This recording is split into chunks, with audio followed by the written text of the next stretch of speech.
வணக்கம் friends. TNPSC நடத்தக்கூடிய தேர்வில் பொதுத்தமிழ் கேட்குறாங்க. அந்த பொதுத்தமிழில் எப்படி படிக்கலாம் அப்படிங்கிற என்னோட எக்ஸ்பீரியன்ஸ் அவங்கள்ட்ட ஷேர் பண்ணிக்கிறேன். தான் அந்த வீடியோ எடுக்க மேக் பண்ணுறேன். நான் எப்படி தொடர்ச்சியாக ஒரு 3 தேர்வில் அது 2022 குரூப் 4, 2024 குரூப் 4, 2024 குரூப் 2 இந்த 3 தேர்வுலையுமே நான் 92+ கொஸ்டின்ஸ் கரெக்டாக ஆன்சர் பண்ணேன். நான் எப்படி படித்தேன் அப்படிங்கிறத உங்க கூட ஷேர் பண்ணிக்கிறேன். நீங்களும் அதே மாதிரி படிங்க, நல்ல மார்க் ஸ்கோர் பண்ணலாம். ஃபஸ்ட்டு நான் உங்களுக்கு என்ன சொல்லணும்னா, சிலபஸ் டிகோட் பண்ணுறது ரொம்ப இம்பார்ட்டன்ட். ஃபஸ்ட்டு நம்மளுக்கு சிலபஸில் பார்த்தீங்கன்னா பொதுத்தமிழ் தரம், அதாவது எஸ்எஸ்எல்சி ஸ்டாண்டர்ட் தரம் தான் கொடுத்துருக்காங்க. நம்மளுக்கு 3 பகுதி இருக்குது. பகுதி ஆ, இன்னொரு பகுதி பார்த்தீங்கன்னா இ. மொத்தம் 3 பகுதி கொடுத்துருப்பாங்க. இந்த 3 பகுதியில் ஃபஸ்ட்டு பார்த்தீங்கன்னா இலக்கணம். இதில் பார்த்தீங்கன்னா ஒரு 21 டாபிக்ஸ் கொடுத்துருப்பாங்க. செகண்ட் இலக்கியம் கவர் ஆகுது. இந்த இலக்கியத்தில் பார்த்தீங்கன்னா ஒரு 10 டாபிக் கவர் ஆகுது. அடுத்து பகுதியில் தமிழறிஞர்களும் தமிழ் தொண்டும், இதில் பார்த்தீங்கன்னா ஒரு 21 டாபிக் கவர் ஆகுது. நான் கையில் வச்சுருக்கிறது பழைய சிலபஸ். இதில் கொஞ்சம் புதுசாக எக்ஸ்ட்ரா ஆட் பண்ணிப்பாங்க. இந்த பழமொழிகள், அப்புறம் முன்னாடி பார்த்தீங்கன்னா 19 அதிகாரம் தான் இருந்தது. இப்போ 25 அதிகாரம், அதாவது 6 அதிகாரம் எக்ஸ்ட்ரா இது பண்ணியிருக்காங்க. அதெல்லாம் நான் பக்கத்தில் எழுதி வச்சுருக்கேன். நீங்கள் முதல்ல எது இம்பார்ட்டண்ட்டாக பண்ணணும்னா, சிலபஸ் நீங்கள் ஃபுல்லாக தரவாக உங்களுக்கு தெரிஞ்சுக்கணும். நம்ம ஸ்கூல் புக்ஸ் படிக்கிறது எவ்வளோ இம்பார்ட்டண்ட்டோ, சிலபஸ் டீகோட் பண்ணுறது ரொம்ப இம்பார்ட்டன்ட். நீங்கள் ஒரு ப்ரீவியஸ் இயர் கொஸ்டின்ஸ் வச்சுருந்தீங்கன்னா, அந்த கொஸ்டினை எடுத்து நீங்கள் சிலபஸில் எங்கேருந்து கேட்டுருக்காங்க அப்படிங்கிறத நீங்கள் டீகோட் பண்ணணும். நான் எப்படி படித்தேன் அப்படிங்கிறத சொல்கிறேன். ஃபஸ்ட்டு பார்த்தீங்கன்னா, நான் ஒரு எக்ஸாம்பிளுக்கு ஒரு 10th பொதுத்தமிழ் வச்சு நான் உங்களுக்கு எக்ஸ்பிளைன் பண்ணுறேன். ஃபஸ்ட்டு நான் பொதுத்தமிழ் புக் படிக்கும்போது ஸ்டார்டிங்கில் இந்த மாதிரி எழுதி வச்சுருவேன். அதாவது இது என்னென்னா, நம்ம 10th புத்தகத்தில் ஒவ்வொரு இயலுக்கும் பின்னாடி பார்த்தீங்கன்னா அறிவை விரிவு செய் அப்படின்னு சொல்லிட்டு இந்த மாதிரி நூல்கள்லாம் கொடுத்துருப்பாங்க. இதெல்லாம் நான் என்ன பண்ணுவேன், ஃபஸ்ட் பேஜில் எடுத்து இந்த மாதிரி எழுதி வச்சுருக்கேன். அப்போ எனக்கு கடைசி ரிவைஸ் பண்ணும்போது எனக்கு ஈஸியாக இருக்கும்.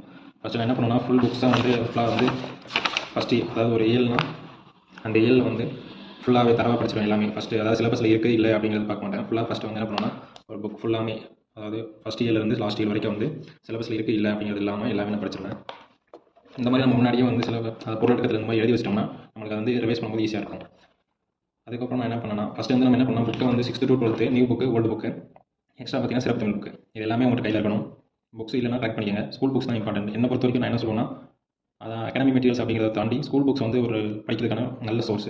அதனால் நீங்கள் என்ன பண்ணுங்கன்னா, ஸ்கூல் புக்ஸை ஃபஸ்ட்டு ஃபுல்லாக கலெக்ட் பண்ணுங்கள். 6th to 12th new book, 6th to 12th old book, 11th to 12th சிறப்பு தமிழ் புக்கு, இதெல்லாம் கையில் இருக்கணும். ஃபஸ்ட்டு நீங்கள் வேர் டு ஸ்டடி ரெடி பண்ணணும். அது எப்படின்னா, சிலபஸை வச்சுக்கிட்டு சிலபஸில் அதாவது பார்ட் ஏக்கு நமக்கு வேர் டு ஸ்டடிஸ் கிரியேட் பண்ண முடியாது. ஏன்னா அது காமனாக இருக்கும். இப்போ பிரிக்கிறது அப்படின்னா புக்கில் எல்லா இடத்துலையும் இருக்கும். அதுக்கு நம்ம வேர் டு ஸ்டடி பண்ண முடியாது. அப்போ நம்ம என்ன பண்ணலாம்னா, பகுதி அதாவது பார்ட் பிக்கும் பார்ட் சிக்கும் பார்த்தீங்கன்னா நம்ம வேர் டு ஸ்டடி ரெடி பண்ணலாம். வேர் டு ஸ்டடி ரெடி பண்ணுறதுக்கு முன்னாடி நீங்கள் என்ன பண்ணலாம், ஃபஸ்ட்டு ஸ்கூல் புக்கில் ஒரு கிளான்ஸ், அதாவது 6th to 12th வரைக்கும் நியூ புக் ஓல்டு புக் ஒரு கிளான்ஸ் போகும். அப்படி ஃபுல்லாக படிச்சு முடிச்சா தான் நம்மளுக்கு சோர்ஸில் எங்கே இருக்கணும் ஒரு ஐடியா கிடைக்கும். அதுக்கப்புறம் நீங்கள் என்ன பண்ணலாம், வேர் டு ஸ்டடி ரெடி பண்ணிடலாம். வேர் டு ஸ்டடி ரெடி பண்ணுறீங்கன்னா உங்களுக்கு ஈஸியாக இருக்கும். இப்போ நான் பார்த்தீங்கன்னா உங்களுக்கு part B where to study எடுத்து வச்சுருக்கேன். இப்போ எக்ஸாம்பிளுக்கு பார்த்தீங்கன்னா, திருக்குறளுக்கு 25 அதிகாரம், ஓல்டு புக்கில் நியூ புக்லேயும் ஒரு 17 அதிகாரத்திட்ட கவர் ஆகும். மீதி இருக்கிற அதிகாரம் பார்த்தீங்கன்னா நம்ம காமனாக படிக்கிற மாதிரி இருக்கும். அதே மாதிரி அறநூல்கள் நம்ம சிலபஸில் பார்த்தீங்கன்னா, நான் சிலபஸை வேர் டு ஸ்டடி பார்க்குறேன். பார்த்தீங்கன்னா அறநூல்கள் அப்படின்னு பார்க்கும்போது நம்மளுக்கு 15 கீழ்கணக்கு நூல்களில் ஒரு 11 அறநூல்கள் இருக்கும். அதில் இவங்க நாலடியார் எல்லாமே கொடுக்கல. நாலடியார், நான்மணி கடிகை, பழமொழி 400, முதுமொழி காஞ்சி, திரிகடுகம், இன்னா 40, இனிமை 40, சிறுபஞ்சமூலம், ஏலாதி, இந்த மாதிரி தான் கொடுத்துருக்காங்க. அப்போ 15 கீழ்கணக்கில் மொத்தம் 18 நூல்கள் இருக்குது. அதில் இவங்க இந்தந்த நூல்களுக்கு இம்பார்ட்டன்ட் கொடுத்துருக்காங்க. நம்ம ஃபஸ்ட்டு சிலபஸ் படி நம்மளுக்கு இதைத்தான் நம்ம ஃபஸ்ட் இம்பார்ட்டன்ஸ் கொடுக்கணும். நாலடியார் சிலபஸில் இருக்குது. நான்மணி கடிகை, பழமொழி 400, முதுமொழி காஞ்சி, திரிகடுகம், இன்னா 40, இனிமை 40, சிறுபஞ்சமூலம், ஏலாதி. இப்போ இதில் நான் நியூ புக்கில் எங்கெங்கே இருக்குது, ஓல்டு புக்கில் எங்கெங்கே இருக்குது அப்படிங்கிற சோர்ஸ் நான் எடுத்து இந்த மாதிரி எழுதி வச்சுக்குவேன். இந்த மாதிரி எழுதி வச்சுக்கிட்டா எனக்கு ரிவைஸ் பண்ணும்போது ரொம்ப ஈஸியாக இருக்கும். ஃபஸ்ட் நான் என்ன பண்ணால் ஃபுல்லாக ஒரு புக் ஃபுல்லாக படிச்சிருவேன். அதுக்கப்புறம் சிலபஸ் வைஸ் தேடி கரெக்டாக எந்தெந்த புக்கில் இருக்கோ அதை நான் எடுத்து படிச்சுக்குவேன். இந்த மாதிரி நீங்கள் என்ன பண்ணணும்னா, நீங்களாக கைப்பட எழுதணும். நிறையா வேர் டு ஸ்டடி கிடைக்கிது வெளியே. இருந்தாலும் நீங்களாக கைப்பட எழுதும்போது தான் உங்களுக்கு ப்ளஸ் அந்த சிலபஸோடைய இது உங்களுக்கு தருவாங்க, மெமரி ஆகும். என்னென்ன இருக்குது, என்னென்ன படிக்கணும், புக்கில் எதுக்கு இம்பார்ட்டன்ஸ் கொடுத்து படிக்கணும். இப்போ 11th 12th பார்த்தீங்கன்னா நம்ம ஃபுல்லாக புக் படிக்கணும். இருந்தாலுமே சிலபஸ்க்கு நம்ம ரொம்ப இம்பார்ட்டன்ஸ் கொடுத்து படிக்கணும். இந்த மாதிரி நீங்கள் வேர் டு ஸ்டடி நீங்களாக ரெடி பண்ணணும். ரெடி பண்ணி படிச்சிட்டிங்கன்னா, அந்த மாதிரி நான் பார்ட் பி, பார்ட் ஏ ரெண்டுக்குமே ஃபுல்லாக நான் ரெடி பண்ணிட்டேன். இது பார்ட் டிக்கு. இப்போ பாரதியார் அப்படின்னா, பாரதியார் நியூ புக்கில் எங்கேயும் இருக்காங்க, ஓல்டு புக்கில் எங்கேயும் இருக்காங்க, ஃபுல்லாக எழுதி வச்சுக்கேன். அதே மாதிரி பாரதிதாசன் ஒரு பக்கம் விடாமல், அதாவது புக்கில் நம்ம புக் பேக்கு பின்னாடி பாரதிதாசன் பாடல் கூட இருக்கும். அதையும் நான் என்ன பண்ணுவேன்னா, அந்த மாதிரி அந்த பக்கத்தில் எழுதி வச்சுக்குவேன். அதான் நம்ம ஃபஸ்ட் என்ன பண்ணணும்னா, புக்கை book wise 6th to 12th book wise படிச்சிடணும். அதுக்கப்புறம் பார்த்தீங்கன்னா நம்ம சிலபஸ் வைஸ் வந்து புக் போகணும். இப்போ 6th புக்கில் சிலபஸில் என்னென்ன கவர் ஆகுது அதை படி படிக்கணும். அப்படியே நான் வந்து 6th to 12th வரைக்கும் சிலபஸ் வைஸ் ஒரு கிளான்ஸ் படிப்பேன். இந்த மாதிரி ஃபுல்லாக எழுதிக்கணும். அப்புறம் தான் தமிழ் கவிதை இலக்கியம், இந்த நிகழ்கலை, தமிழ் சிறுகதைகள் தலைப்பு. இப்போ சிறுகதைனா பார்த்தீங்கன்னா நம்மளுக்கு இந்த ஸ்கூல் புக்கில் வந்து அங்கே கொஞ்சம் சோர்ஸ் தான் இருக்கும். 11th சிறப்பு தமிழில் பார்த்தீங்கன்னா 2வது இயலில் வந்து கொஞ்சம் சோர்ஸ் இருக்கும். அதாவது சிறப்பு தமிழ் பார்த்தீங்கன்னா நம்ம சிலபஸ் வைஸ் ரொம்ப படிக்கிறது ரொம்ப இம்பார்ட்டன்ட். அதே மாதிரி கொஞ்சம் நம்ம சிறுகதை பற்றி ஏதாவது இருந்துச்சுன்னா, இப்போ சிறுகதை முன்னோடி வந்து வீரமாமுனிவர், சிறுகதையின் தந்தை வாவேசையர், மங்கையர்க்கரசின் காதல் வந்து அந்த எழுதின சிறுகதை.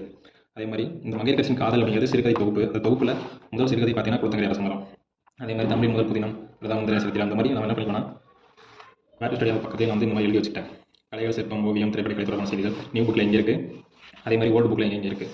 அதே மாதிரி தமிழின் தொன்மை, தமிழ் மொழியின் சிறப்பு, திராவிட மொழி, பத்திய மொழி, அந்த மாதிரி நம்ம வந்து ஃபுல்லாக வந்து எழுதி வச்சுக்கணும். அடுத்து உரைநடை, ஊவேசா. அதே மாதிரி சிலபஸில் இருக்கிறவங்க புக்ஸில் ஒரு சில பேர் இருக்க மாட்டாங்க.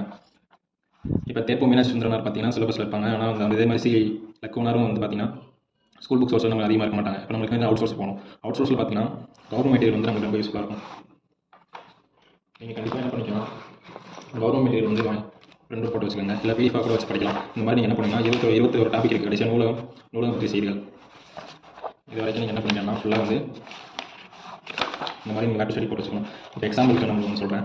இப்போ நாலடியார் பார்த்தீங்கன்னா 7th நியூ புக்கில் பேஜ் நம்பர் 103 இருக்குது. அதே மாதிரி 8th நியூ புக்கில் 71 பேஜில் இருக்குது.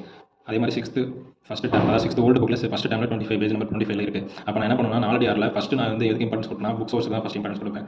அதுக்கப்புறம் நான் என்ன பண்ணுவேன்னா கவர்மெண்ட் மெட்டீரியலில் போய் படிப்பேன். கவர்மெண்ட் மெட்டீரியல் பார்த்தீங்கன்னா நம்மளுக்கு சிலபஸ் வைஸ் நல்லா கொடுத்துருப்பாங்க. அப்போ அதில் பார்த்தீங்கன்னா நம்ம எட்டுத்தொகை ஃபஸ்ட்டு சிலபஸ் வைஸ் தான் கொடுத்துருப்பாங்களே. இப்போ இதில் பார்த்தீங்கன்னா நாலடியார் அப்படின்னு கொடுத்து இதில் வந்து நம்ம சோர்ஸ் கொடுத்துருக்காங்க. இது மோஸ்ட்லி வந்து ஸ்கூல் புக்ஸில் உள்ள கண்டென்ட்டும் கவர் ஆகும். ப்ளஸ் வந்து தேவியா புக்கு அந்த மாதிரி உள்ள எக்ஸ்ட்ரா கொடுத்துருப்பாங்க. அப்போ இதையும் நான் வந்து என்ன பண்ணுவேன்னா படிச்சு வச்சுக்குவேன். அதே மாதிரி இப்போ சிலபஸில் இருக்கும். இப்போ பார்த்தீங்கன்னா சிலபஸில் வந்து என்ன 40 அப்படிங்கிறது சிலபஸில் இருக்குது. ஆனால் நான் தேர்ந்த வரைக்குமே நியூ புக்லேயும் கிடையாது, ஓல்டு புக்லேயும் கிடையாது. அப்போ என்ன பண்ணணும்னா இந்த மாதிரி கவர்மெண்ட் மெட்டீரியல் போகணும்னா உங்களுக்கு கவர்மெண்ட் மெட்டீரியல் சோர்ஸ் இருக்கும். இப்போ பார்த்தீங்கன்னா கவர்மெண்ட் மெட்டீரியல் என்ன 40 வந்து சோர்ஸ் இருக்குது. அப்போ என்ன பண்ணணும், இதை வச்சு நான் வந்து கவர்மெண்ட் மெட்டீரியல் என்ன 40 சோர்ஸ் படிச்சுப்பேன். எனக்கு வந்து இந்த கவர்மெண்ட் மெட்டீரியல் ரொம்ப யூஸ்ஃபுல்லாக இருந்தது. ஏன்னா 18 கணக்கு நூல்கள், 18 மேற்கணக்கு நூல்களில் வந்து மொத்தம் 18 36 நூல்களில் பார்த்தீங்கன்னா சோர்ஸ் வந்து புக்கில் கம்மியாக தான் இருக்கும். அப்போ நான் வந்து இதில் பார்த்தீங்கன்னா உங்களுக்கு எல்லா நூலுக்குமே கரெக்டாக புக், அதாவது இந்த கவர்மெண்ட்டில் பொறுத்த வரைக்கும் என்ன பண்ணுவாங்க, ஓல்டு புக்ஸ் ஃபுல்லாக கவர் பண்ணிப்பாங்க. இது வந்து 2018-19 அந்த ஆண்டு வாக்கில் வந்து ரிலீஸ் பண்ண கவர்மெண்ட் தான் இது. அப்போ நம்மளுக்கு மோஸ்ட்லி இதில் வந்து பார்த்தீங்கன்னா ஓல்டு புக்ஸ் ஃபுல்லாகவே கவர் ஆகிருக்கும்.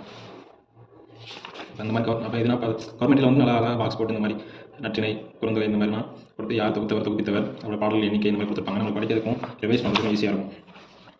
அடுத்து பார்த்தீங்கன்னா ப்ரீவியஸ் இயர் கொஸ்டின்ஸ் பார்த்தீங்கன்னா ரொம்ப இம்பார்ட்டன்ட். ப்ரீவியஸ் இயர் கொஸ்டினுக்கு நான் வந்து ப்ரோக்ராமோட மெட்டீரியல் வாங்கினேன். அதை வச்சு நான் என்ன பண்ணணும்னா பாட்டி அந்த மாதிரி ப்ரிப்பேர் பண்ணிட்டேன். அப்படியே ஸ்கூல், அதாவது ப்ரீவியஸ் இயர் கொஸ்டின் உள்ளதில் அப்படியே இருக்கும். நம்ம அதே மாதிரி ப்ரீவியஸ் கொஸ்டினில் நம்ம பார்க்கும்போது அவங்க கொடுத்துருக்க ஆன்சர் வந்து டென்டேட்டிவ் இருக்கும். டென்டேட்டிவ் ஆன்சர் கியா அப்படிங்கிறத செக் பண்ணிக்கணும். சில தப்பாக கூட இருக்கலாம். அதை அப்படியே நம்ம படிச்சிடக்கூடாது. ப்ரீவியஸ் இயர் கொஸ்டின் பார்க்கும்போது தான் நம்மளுக்கு வந்து எப்படி கேட்குறாங்க கொஸ்டின்ஸ்னா அப்படிங்கிறது வந்து யூஸ்ஃபுல்லாக இருக்கும். இப்போ இதில் பார்த்தீங்கன்னா பார்ட் ஏக்கு மட்டுமே ஒரு, அதாவது பகுதி ஆக்கு மட்டுமே ஒரு 800 கொஸ்டின் கிட்ட இருக்கும். அதாவது எப்படின்னா சிலபஸ் வைஸ் படிச்சிருப்பாங்க. இப்போ எக்ஸாம்பிளுக்கு பெயர் சொல்லின் வகையீடுகள், பெயர்ச்சொல், வினைச்சொல், இடைச்சொல், குறிச்சொல், இந்த மாதிரி இது டாப்பிக்கில் என்னென்ன கொஸ்டின்ஸ் கேட்டிருக்காங்களோ அதை ஃபுல்லாக எடுத்து கொடுத்துருப்பாங்க. அதே மாதிரி இலக்கண குறிப்பிடுதலில் அடுக்குத்தொடர், இரட்டை கிளவி, உருவகம், எண்ணுமை, இந்த மாதிரி இந்த டாபிக்ஸ் கீழே என்னென்ன கொஸ்டின்ஸ் கேட்டிருந்தாங்களோ அதை ஃபுல்லாக எடுத்து கொடுத்துருப்பாங்க.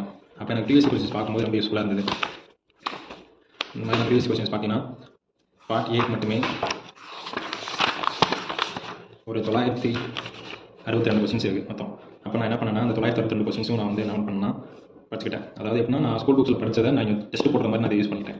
அடுத்து அதே மாதிரி பார்ட் பிக்கும் சிலபஸ் வைஸ் 50 காப்பியங்களில் எந்தெந்த மாதிரி கொஸ்டின்ஸ் ப்ரீவியஸ் கொஸ்டின்ஸ் கேட்டிருக்காங்க அப்படிங்கிறத வந்து கொடுத்துருப்பாங்க. அதாவது ப்ரீவியஸ் கொஸ்டின்ஸ் பார்த்தீங்கன்னா ஒரு வேணும்னா நீங்கள் இந்த மெட்டீரியல் வாங்கிக்கோங்க. இல்லாட்டா ஆன்லைன், நான் படிக்கும்போது பார்த்தீங்கன்னா ஆன்லைனில் சோர்ஸ் கிடையாது. அதனால் நான் வந்து இந்த மாதிரி மெட்டீரியல் வாங்கி படிச்சுட்டேன். ஒரு சில பேர் பிடிஎஃப் வச்சு படிப்பாங்க. எனக்கு வந்து புக்ஸ் இருந்தால் தான் படிக்க தோணும். அதனால வந்து இந்த மாதிரி புக்ஸ் ஆர்டர் பண்ணி வாங்கிட்டேன்.